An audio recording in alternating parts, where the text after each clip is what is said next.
Israelis have joined dozens of rallies across the country calling for a hostage deal that would free the nearly 100 captives still being held by Hamas militants in Gaza. The group representing families said Israel could secure a deal now that the Hamas leadership had been vanquished. But Prime Minister Benjamin Netanyahu has vowed that Israeli forces will continue fighting in Gaza until there is what he calls complete victory. DW correspondent Fanny Fachar is at the protests in Jerusalem, and she joins us now for more.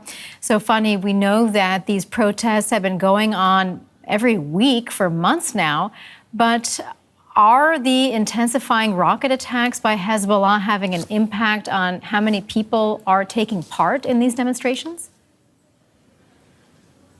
Well, if you look at this particular protest here behind me in Jerusalem, you do see a few hundred people, and yes, there have been bigger protests before.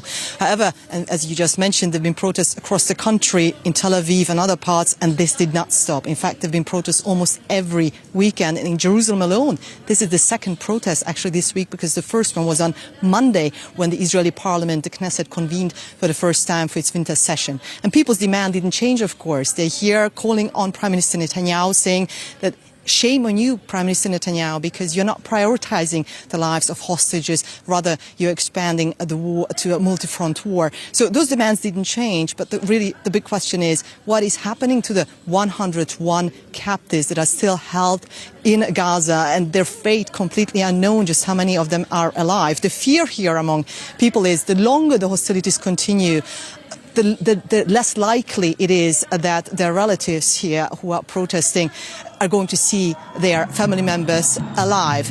And while I'm saying this, however, it's very important to point out, with all these protests that continue at various sizes, the government and the core part of this coalition wasn't shaken. The government is still in place as it is.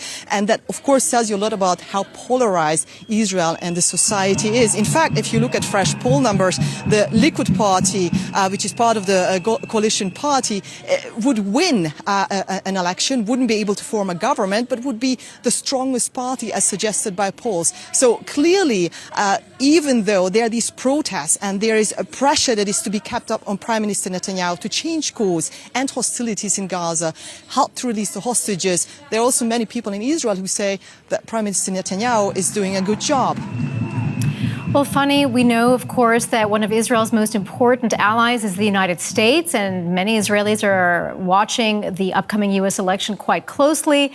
You've been speaking to some protesters about their thoughts on the U.S. vote and the candidates.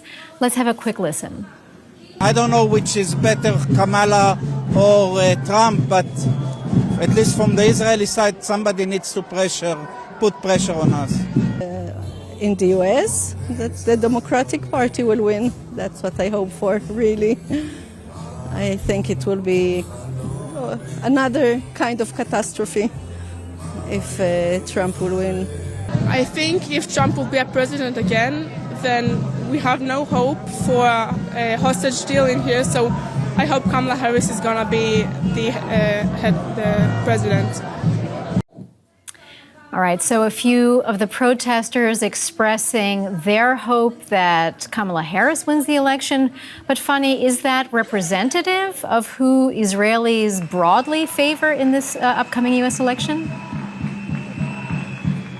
Recent polls suggest that the majority of Israelis actually prefer Trump over Harris. But the more you're leaning to the left of the political spectrum, as many people here are in the crowd, the more likely they will say that Harris is the person to go to and the person that may pressurize Netanyahu within the next government to help release the hostages and to come up with a deal. While again, also, by the way, in this crowd, we have heard people say, no, this is Trump. Trump should be the person to turn to. So once again, it is a very polarized society, and ultimately we just have to see next week. There is going to be another chapter, obviously, between US and Israel, but depending on the winner of the US election, how that next chapter is going to be and what it means ultimately, not only for the hostages, but also for the people suffering in Gaza, the Palestinians, but also in Lebanon to the north of Israel. That was DW's Fanny Fachar in Jerusalem for us. Fanny, thanks for your reporting.